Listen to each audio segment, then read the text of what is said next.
Students, अब हम ecology का सेकंड चैप्टर डिटेल में लेंगे। जो इकोलॉजी का जो सेकंड चैप्टर है, कौन सा चैप्टर था इकोलॉजी का सेकंड चैप्टर? बायोडाइवर्सिटी का। एनसीईआरटी से कर चुके थे, अब डिटेल में लेंगे बायोडाइवर्सिटी को। जो देखते हैं क्या क्या है। पहले बता रहा हूं, ये नेम ऑफ एनिमल्स है, इधर है number of species.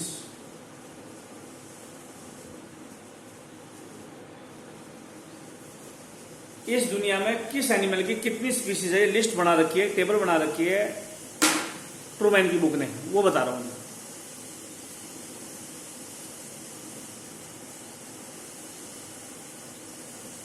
Mammal 4650, amphibia 4780, reptile 7000, birds 1700, fishes 27,000, fungi Mollusca 70,000, algae 40,000, protozoan 40,000, bacteria 4,000। इस दुनिया में किस एनिमल की कितनी स्पीसीज है, लिस्ट बना दी मैंने। मैमल की स्पीसीज इस दुनिया में 4650, मैमल से ज्यादा एम्फीबिया है 4780, उससे ज्यादा रेप्टाइल है 7000, उससे ज्यादा बर्ड्स है 9700। वो बनाए थे ना, ऐसे सर्कल बनाए थे, इन सारों के बराबर स्पीसीज 9, 16, 20, 24, इनसे भी ज्यादा स्पीसीज अकेले फिश की है। जितनी एम्फीबिया रेप्टाइल बर्ड मैमल की है, उससे ज्यादा स्पीसीज फिश की है। फंजाई और मोलस्का की बराबर है 70,000, एल्गी प्रोटोजन की बराबर है 40,000, वायरस में जीन भी 4,000 होते हैं, स्पीसीज भी, सॉरी बैक्टीरिया के अंदर जीन भी 4,000 होते हैं और स्पीसीज भी 4,000 होते हैं। तो ये था स्पीसीज का डाटा जो ट्रूमैन की बुक ने टेबल बना के पहले यही यहीं से स्टार्ट किया। ठीक है, नोट कर लिया। अब मैं अगले टॉपिक पर आऊं फिर। जो है ये है, अब मैं अगले टॉपिक पर आ रहा हूं।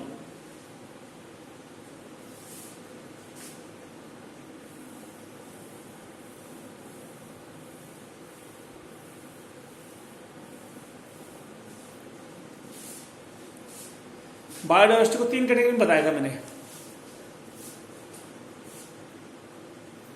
बायोडाइवर्सिटी 3 टाइप की होती है। Genetic diversity, species diversity,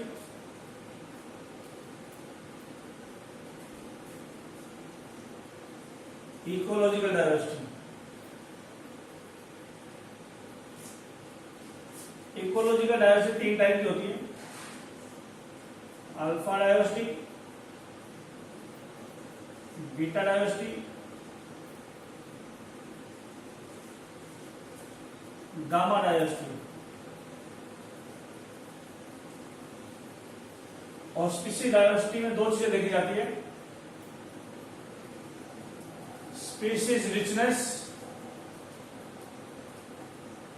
species evenness.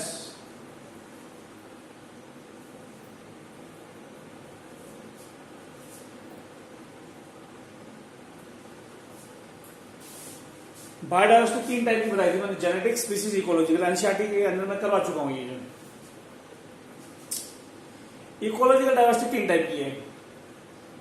एक एरिया में कितने टाइप के इकोसिस्टम है, वो अल्फा है। डिफरेंट एरिया में जितने टाइप के इकोसिस्टम है, बीटा है। बहुत ज्यादा बड़े एरिया में डिफरेंट टाइप के इकोसिस्टम है, वो गामा डाइवर्सिटी। ये विद इन एरिया होती है। एक एरिया में जितने इकोसिस्टम होते हैं उसको इको अल्फा डायवर्सिटी बोलते हैं। ये बिटवीन एरियाज होती है, ये कई एरिया मिला के बीटा डायवर्सिटी बनती है। एक एरिया में पॉन्ड है, ग्रासलैंड है, दूसरे में लेक है, तीसरे में डिजर्ट है, तो कई ग्रासलैंड है, कई फॉरेस्ट है, तो बीटा डायवर्सिटी है। एक एरिया में डिफरेंट टाइप की इकोसिस्टम है तो ये अल्फा डायवर्सिटी है। बड़े एरिया में डिफरेंट टाइप की इकोसिस्टम है, बीटा डायवर्सिटी है। बहुत बड़े एरिया में इको गामा डायवर्सिटी होती है। Type of ecosystems, type of ecosystem in very large area.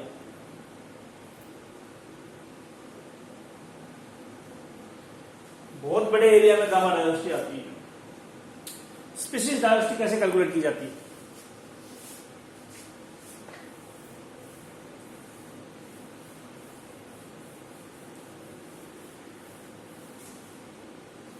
Species diversity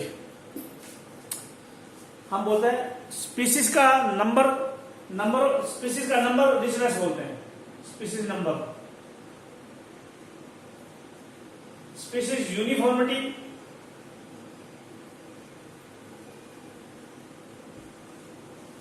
species uniformity वो इवननेस कहलाती है। जैसे कैसे बताता हूं, सुनो पहले। अगर मैं बोलूं 4 स्पीशीज इस एनिमल की है,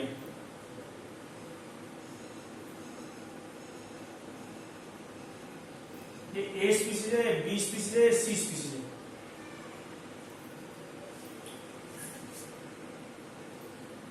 और एक तो ये है, और एक ये है।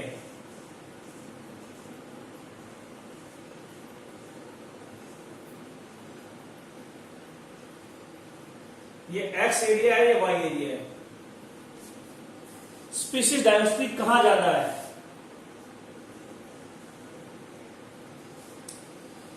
जहां स्पीशीज ज्यादा है वहां डायवर्सिटी ज्यादा है, स्पीशीज कम है वहां डायवर्सिटी कम है। इसमें 3 स्पीशीज है, ए, बी और सी। इसमें 2 स्पीशीज है, बी और सी। तो बायोडायवर्सिटी कहां ज्यादा है?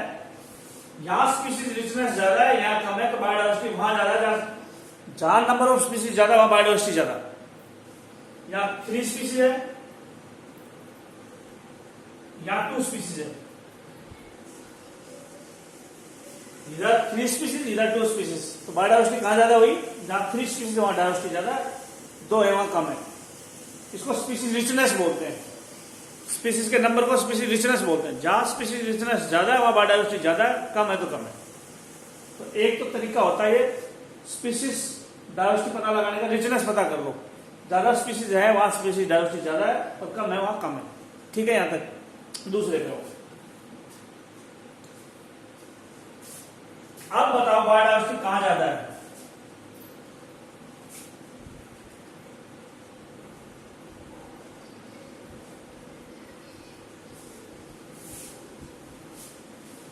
यहां स्पीशीज 3 थी, 1, 2, 3।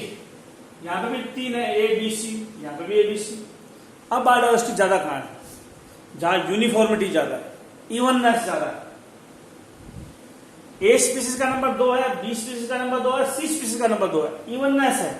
यहां बी स्पीशीज ज्यादा थी ए और सी से, इवननेस नहीं थी। हर स्पीशीज का नंबर बराबर हो तो इवननेस बोलते हैं जो। तो बायोडायवर्सिटी कहां ज्यादा हुई? स्पीशीज रिचनेस दोनों तरफ बराबर है, 3 स्पीशीज है, लेकिन इवननेस है, इसलिए जहां इवननेस ज्यादा होती है वहां बायोडायवर्सिटी ज्यादा है। तो नीचे वाले एरिया में बायोडायवर्सिटी ज्यादा है ऊपर वाले एरिया से। तो बायोडायवर्सिटी में पहला तो देखते हैं नंबर ऑफ स्पीशीज, जहां ज्यादा होगी वहां बायोडायवर्सिटी ज्यादा होगी। नंबर ऑफ स्पीशीज बराबर हो तो फिर इवननेस देखेंगे, जहां इवननेस ज्यादा है वहां बायोडायवर्सिटी ज्यादा होगी। और तीसरा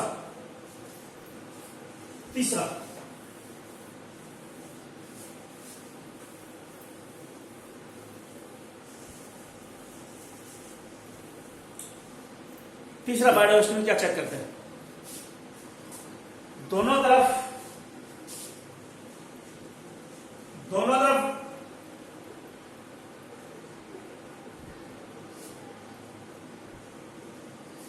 दो एरिया है, स्पीसीज रिचनेस भी बराबर है, 3 स्पीसीज ऊपर है 3 नीचे, इवननेस भी बराबर है, 2-2 है। लेकिन नीचे मान लो सारी स्पीसीज बर्ड्स की है, ऊपर मान लो इंसेक्ट की स्पीसीज है, बर्ड्स की है, स्पंज की है। स्पीसीज रिचनेस बराबर है 3 स्पीसीज 3 स्पीसीज, इवननेस बराबर 2-2-2-2-2-2। लेकिन ऊपर स्पीसीज, नीचे की जो स्पीसीज है वो एक जैसे क्लोजली रिलेटेड स्पीसीज है। बर्ड्स क्लोजली रिलेटेड है, स्पैरो है, पिजन है, ऑस्ट्रिच है। स्पीसीज सिमिलर टाइप की स्पीसीज है, ऊपर स्पीसीज डिफरेंट है, कोई स्पंज है, कोई इंसेक्ट है, कोई बर्ड्स है। तो बायोडाइवर्सिटी किसकी ज्यादा कहलाएगी? स्पीसीज डाइवर्सिटी किसकी ज्यादा होगी? जहां अनरिलेटेड स्पीसीज होती है, यहां ज्यादा होगी। तो बायोडाइवर्सिटी क्या चेक करते हैं? पहले तो more species richness, more species diversity.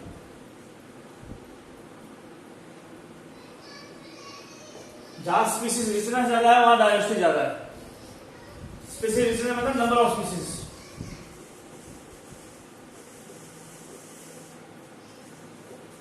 दूसरा more evenness, more species diversity.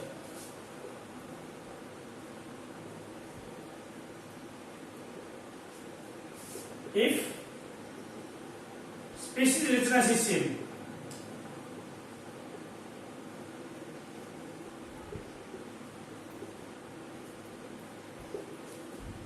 ऐसे मत करना। इसमें अब बता बायोडाइवर्सिटी किसकी ज्यादा है? तुम बोलोगे इवननेस तो बराबर है, 2-2 है, ये 2-2 है। लेकिन स्पीसीज पहला क्राइटेरिया स्पीसीज रिचनेस का देखेंगे, इधर 3 स्पीसीज है, इधर 2 स्पीसीज है, बस। इवननेस बाद में देखेंगे, पहले देखेंगे रिचनेस। इधर 3 स्पीसीज, इधर 2 स्पीसीज, तो बायोडाइवर्सिटी इसकी ज्यादा है। स्पीसीज रिचनेस, जब बराबर स्पीसीज रिचनेस हो, स्पीसीज नंबर ऑफ स्पीसीज बराबर, फिर इवननेस देखेंगे। इधर इवननेस ज्यादा, वहां स्पीसीज ज्यादा। इवननेस भी बराबर हो, फिर देखेंगे अनरिलेटेड स्पीसीज किस एरिया में ज्यादा है। मोर अनरिलेटेड स्पीसीज,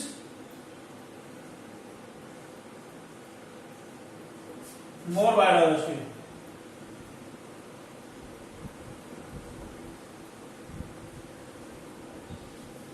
जितनी अनरिलेटेड स्पीसीज वहां बायोडाइवर्सिटी उतनी ही ज्यादा है।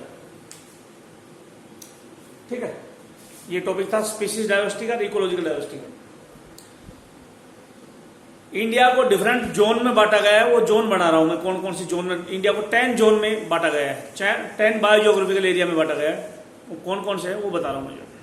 इंडिया के अंदर 10 जियोग्राफिकल एरिया कौन कौन से? ये लिख लिया।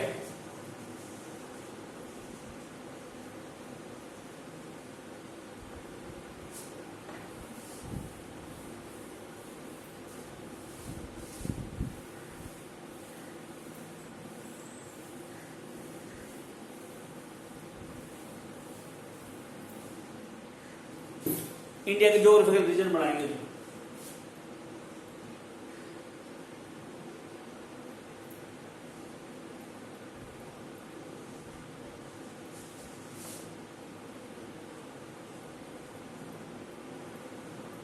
ये इंडिया है,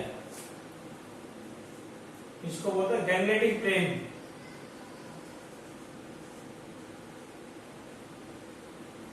इसको बोलते हैं हिमालयन जोन। इसको बोलते हैं ट्रांस हिमालयन जोन।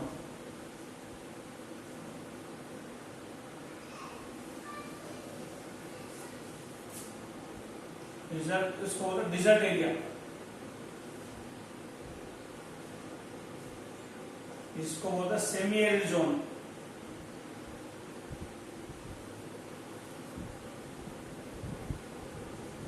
इसको बोलते हैं वेस्टर्न जोन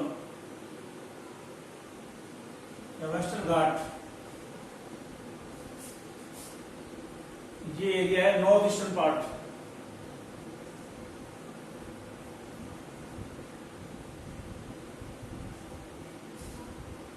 इसको बोलेंगे डेक्कन पेनिनसुला।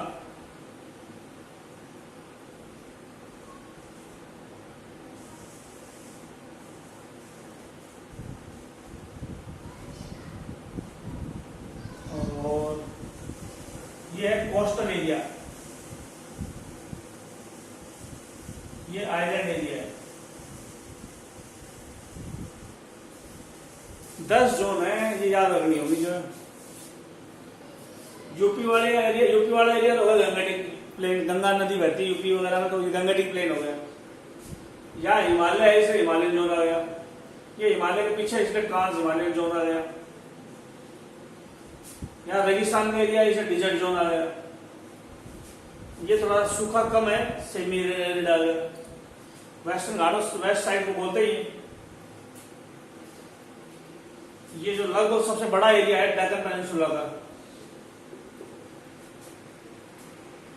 ये नॉर्थ ईस्टर्न कहलाता ही है। ये सी कोस्ट का एरिया है, ये कोस्टल एरिया। ये आइलैंड का एरिया। ये है इंडिया के डिफरेंट जोन्स। इंडिया को डिफरेंट जोन में बांटा गया है।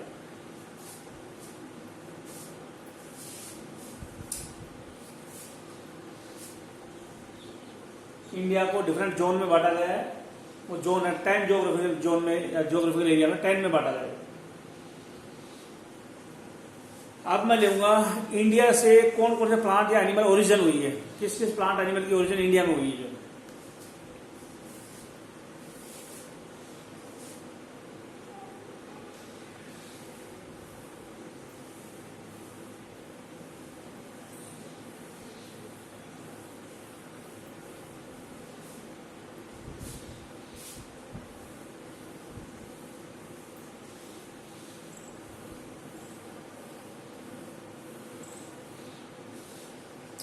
इंडिया में कौन कौन सी क्रॉप ओरिजिनेट हुई है या कौन कौन से एनिमल ओरिजिनेट हुए। इंडियन ओरिजिन, इंडिया के अंदर क्या क्या चीज ओरिजिनेट हुई है। Rice, sugarcane, bamboo, ginger, turmeric,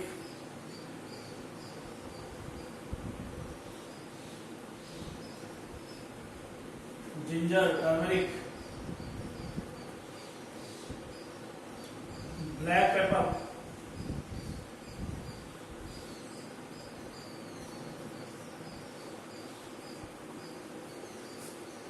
और क्या क्या इंडियन ओरिजिनेट हुआ इनके अलावा।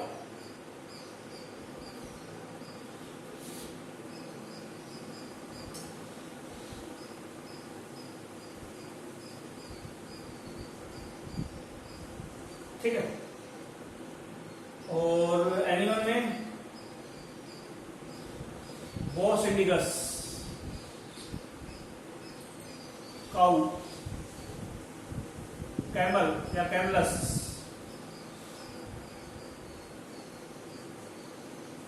गैलस या फाउल।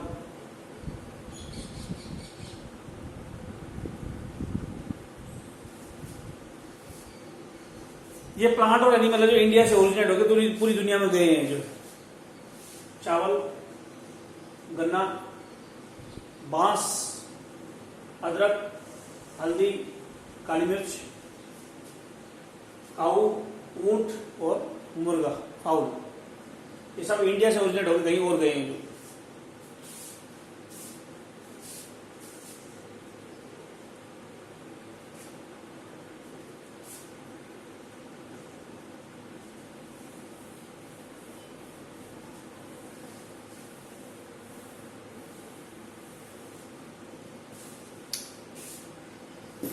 इस दुनिया में कितनी टाइप की स्पीसीज होती है वो ले रहा हूं।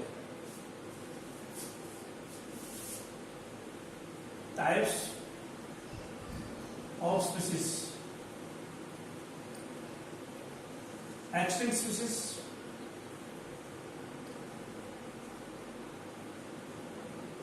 एक्सटिंक्ट इन wild species,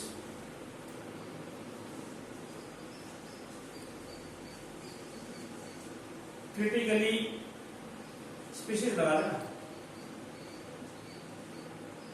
critically endangered species,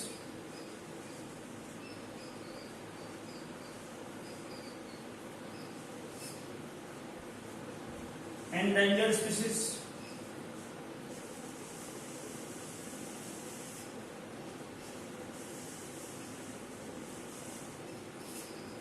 vulnerable species,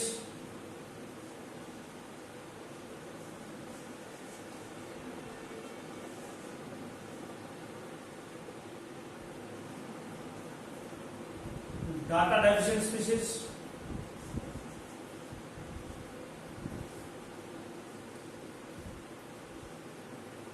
non-evaluated species,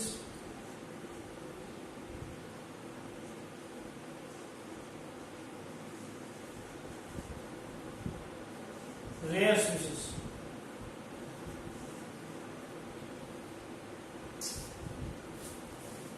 ये डिफरेंट टाइप की स्पीसीज होती है।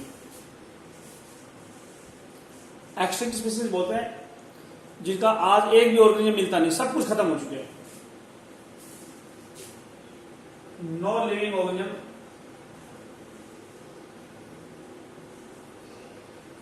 no living organisms of these species are found. इस स्पीसीज का एक भी ऑर्गेनिज्म धरती में नहीं मिलेगा। जिस स्पीसीज का एक भी ऑर्गेनिज्म धरती में नहीं है उसको एक्सटिंक्ट बोलेंगे, खत्म हो चुकी है पूरी तरह से।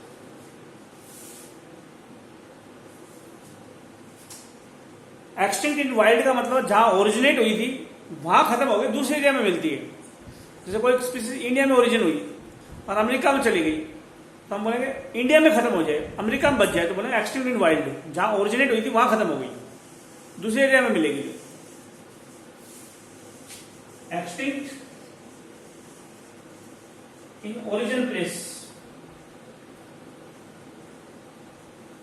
But may be present at other place। जहां से ओरिजिन हुई थी वहां खत्म हो गई, लेकिन दूसरी जगह में मिलेंगी। जो ओरिजिन हुई थी वहां खत्म, दूसरे एरिया में मिलेगी तो बोला एक्सटिंक्ट इन वाइल्ड।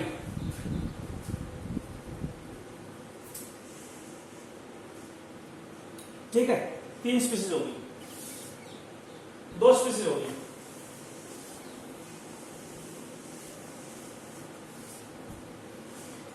क्रिटिकली एंडेंजर्ड स्पीसीज जो एक्सटिंक्शन की बहुत खतरनाक खराब स्टेज में, एक्सटिंक्शन की बहुत खराब स्टेज में, उसको बोले क्रिटिकली एंडेंजर्ड स्पीसीज।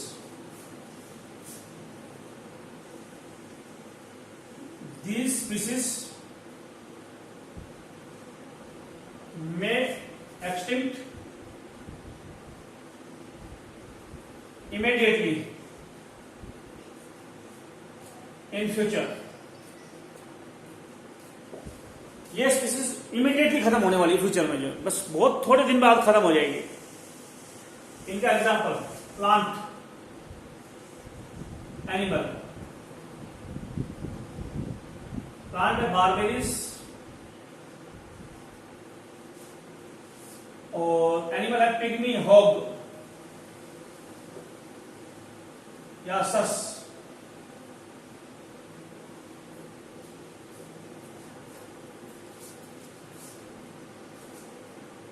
प्लांट और animal.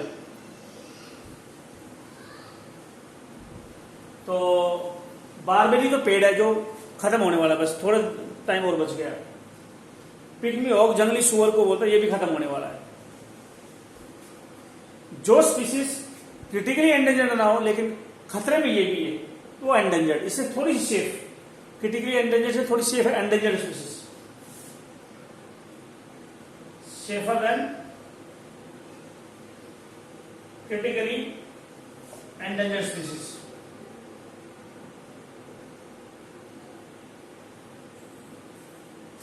may extinct in future। Immediately तो खत्म नहीं होगी लेकिन ये भी खत्म हो जाएगी। क्रिटिकली एंडेंजर्ड नहीं है, थोड़ी सेफ है, खत्म होगी लेकिन इसके बाद में खत्म होगी, क्रिटिकली एंडेंजर्ड के बाद। प्लांट बैंटिंग किया एनिमल रेड पांडा,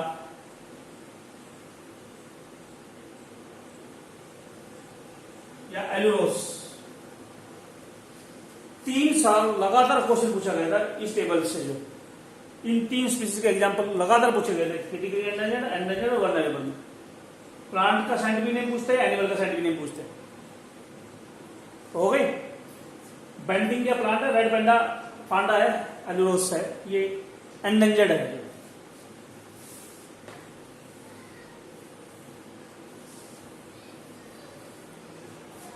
अब वल्नरेबल, ये क्रिटिकली एंडेंजर्ड और एंडेंजर्ड दोनों से सेफ है, लेकिन खत्म ये भी हो सकती है। जो सेफ, ये सेफ है as compare to critically endangered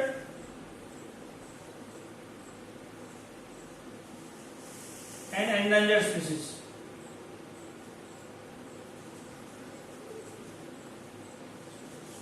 but may extinct in near future।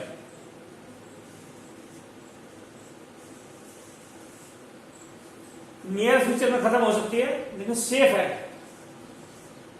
ये सेफ है। क्रिटिकली एंडेंजर्ड और एंडेंजर्ड से ज्यादा सेफ है, लेकिन खत्म ये भी हो सकती है। इसका एग्जांपल है सिप्रस, तो प्लांट है,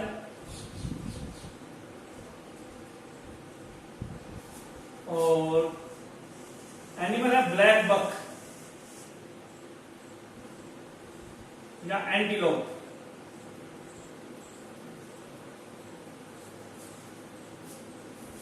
सिप्रस प्लांट है और ब्लैक बक या एंटीलोप एनिमल है। जो ब्लैक बक, काला हिरन, जिसको सलमान खान ने मारा था, तो ये वल्नरेबल स्पीसीज है।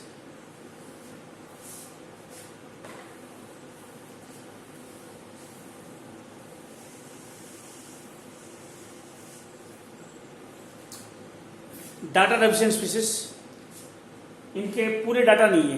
कितनी स्पीसीज में, ऐसी स्पीसीज जिसके पूरे डाटा ना हो कि कितने नंबर है इनका, उनको डाटा डेफिशिएंट स्पीसीज बोलते हैं। डाटा नहीं, डेटा। डेटा डेफिशिएंट स्पीसीज जिनके डेटा कम है, जो less data available for this species.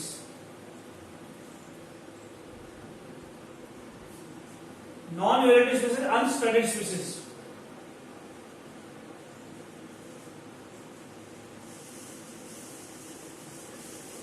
जिन स्पीसीज की अभी स्टडी नहीं की गई है उनको बोलेंगे नॉन इवोल्यूटिव स्पीसीज, जिसका इवोल्यूशन नहीं हुआ है, कितना नंबर है, कुछ स्टडी नहीं की गई है।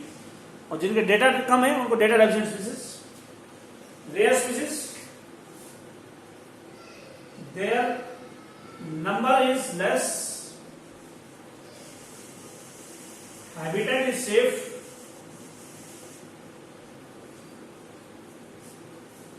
रेयर स्पीसीज नंबर कम है लेकिन हैबिटेट सेफ है, इसलिए सेफ है। जिस दिन हैबिटेट खत्म होगा उस दिन ये भी खत्म हो जाएंगे। कब एक्सटिंक्ट होगी? Extinct if habitat is affected.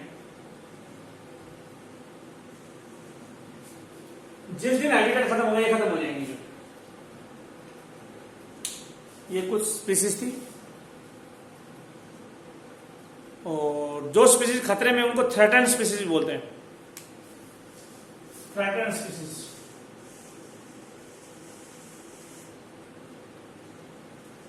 इसमें क्रिटिकली एंडेंजर्ड भी आ जाती है, एंडेंजर्ड भी आ जाती है, और वल्नरेबल भी आ जाती है।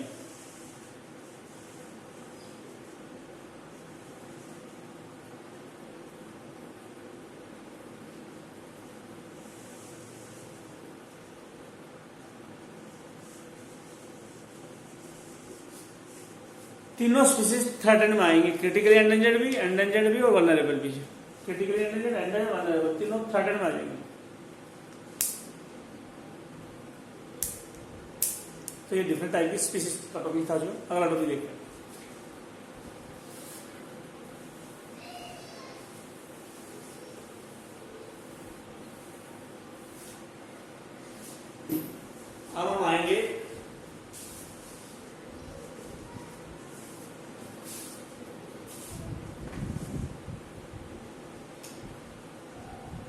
Species conservation.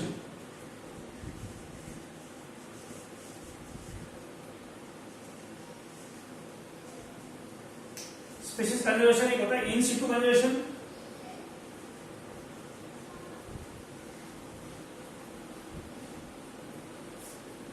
एक होता है ex situ conservation.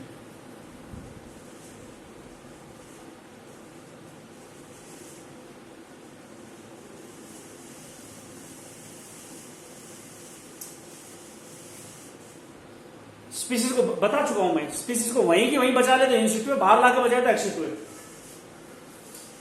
X situ conservation में off site collection, gene bank,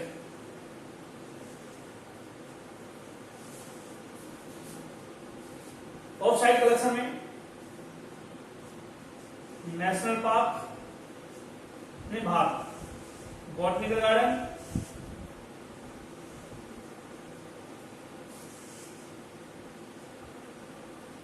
जू, wildlife safari,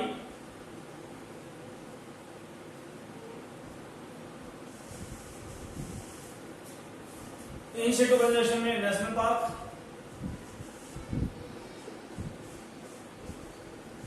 centuries, biosphere reserve.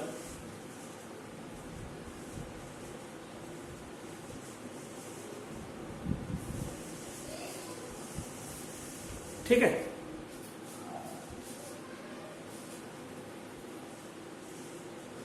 मैंने बताया था स्पीसीज जहां है उसको वहीं बचा दो, इन सिटू कंजर्वेशन बोलेंगे।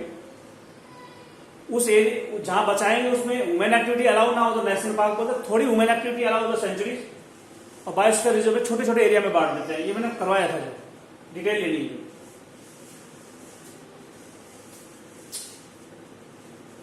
स्पीसीज को बाहर ले आए तो एक्स सिटू कंजर्वेशन बोलते हैं, प्लांट को बाहर ले आए तो बॉटनिकल गार्डन, एनिमल को बाहर ले आए तो जू। ऑफ साइड कलेक्शन नहीं पढ़ना हमारे को। जू और बॉटनिकल गार्डन मैंने +1 में पढ़ा दिए थे फर्स्ट चैप्टर में, वहां से पढ़ लेना। जो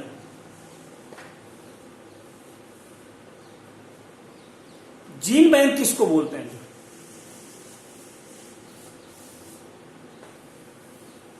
एक्स सिटू कंजर्वेशन के सारे मेथड जो बच गए उनको जीन बैंक में शामिल करेंगे। कौन कौन से? Seed bank, cryopreservation, tissue culture.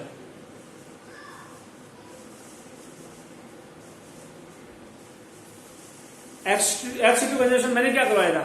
Botanical garden, जू, ये करवाए थे मैंने। ये भी करवाए थे एक्स सिटू कंजर्वेशन में। तो इन सारों को जीन बैंक बोलेंगे। बीज को कहीं स्टोर करोगे तो बीज को जीन बैंक नहीं बोल सकते क्या?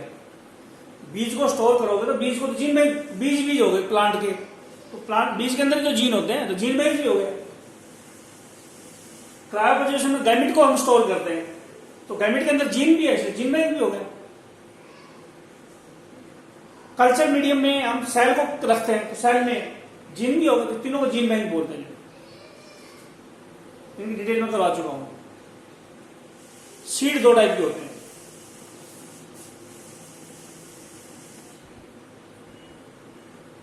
एक होता है ऑर्थोडॉक्स सीड,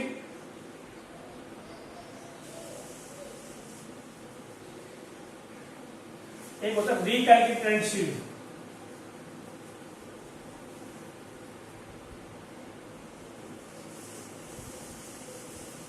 दो टाइप के बीज होते हैं, ऑर्थोडॉक्स और रिकैलिब्रेटेड। जो ठंड में नमी में खत्म हो जाए उनको रिकैलिब्रेटेड सीड बोलते हैं। destroyed in low temperature and humidity. Example: चाय, कॉफी, कोकोनट। चाय के बीज, कॉफी के, नारियल के बीज रिकैल्कुलेटेंट होकर खत्म हो जाते हैं, ठंड में खत्म हो जाते हैं। जो अनाज होते हैं,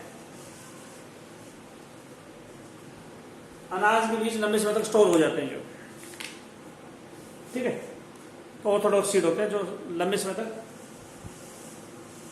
लो टेम्परेचर ह्यूमिडिटी में खराब ना हो। Not destroyed in low temperature and humidity.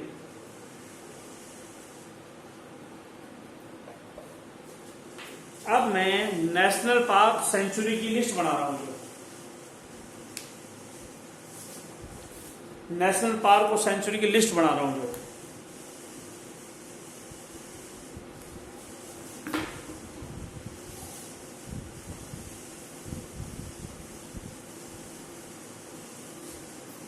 National park और सेंचुरीज,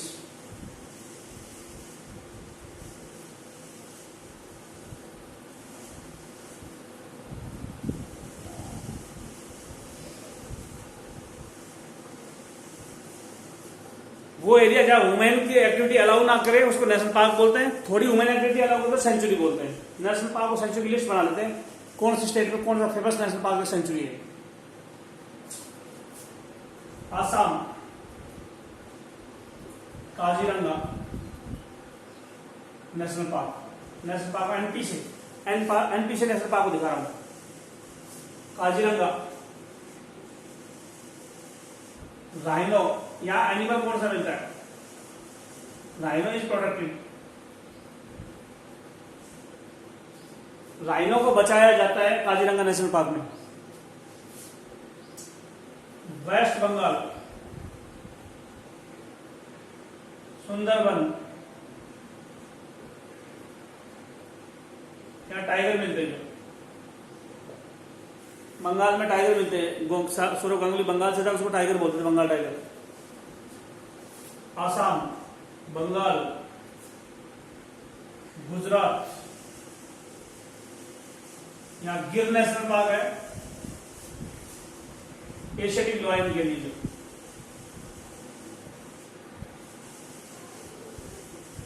गुजरात के गिर में एशियाटिक लायन मिलता है, गुजरात के गिर नेशनल पार्क में एशियाटिक लायन मिलते हैं।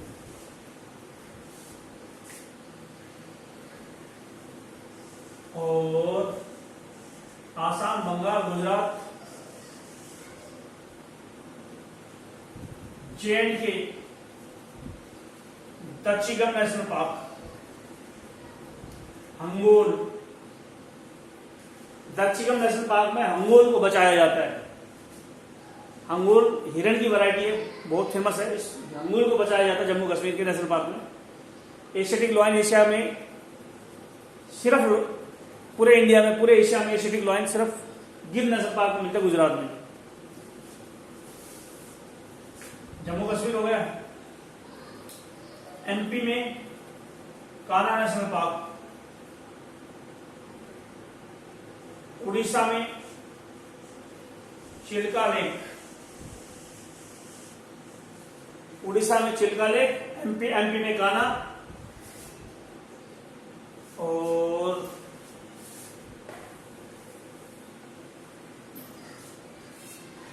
बिहार में Hazaribagh national park, Hazaribagh national park Bihar में। दुनिया का सबसे पहला नेशनल पार्क कौन सा है, first national park of world या ओल्डेस्ट नेशनल पार्क, सबसे पुराना नेशनल पार्क है दुनिया का, पुराना है रॉयल नेशनल पार्क, ऑस्ट्रेलिया का। दूसरा है येलोस्टोन नेशनल पार्क, यूएसए का।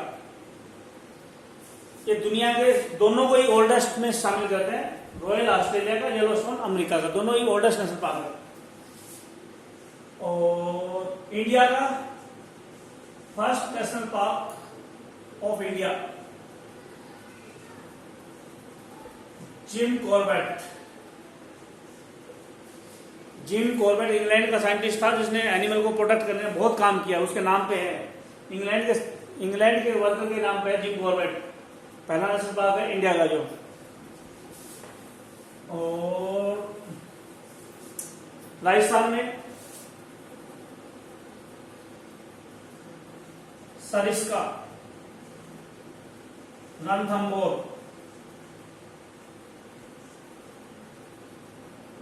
सरिस्का रणथंभौर। यूपी में राजाजी नेशनल पार्क जो है यूपी का है। राजस्थान में सरिस्का रणथंभौर हो गया। तो ये कुछ, इसके अलावा तमिलनाडु में अन्नामलाई, मुडुमलाई, नोंडनथुरई।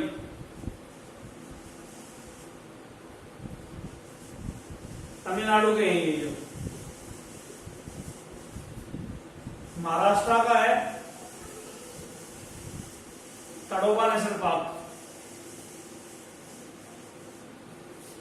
महाराष्ट्र का हो गया। आंध्रा का है, आंध्र प्रदेश का है नागार्जुन सागर।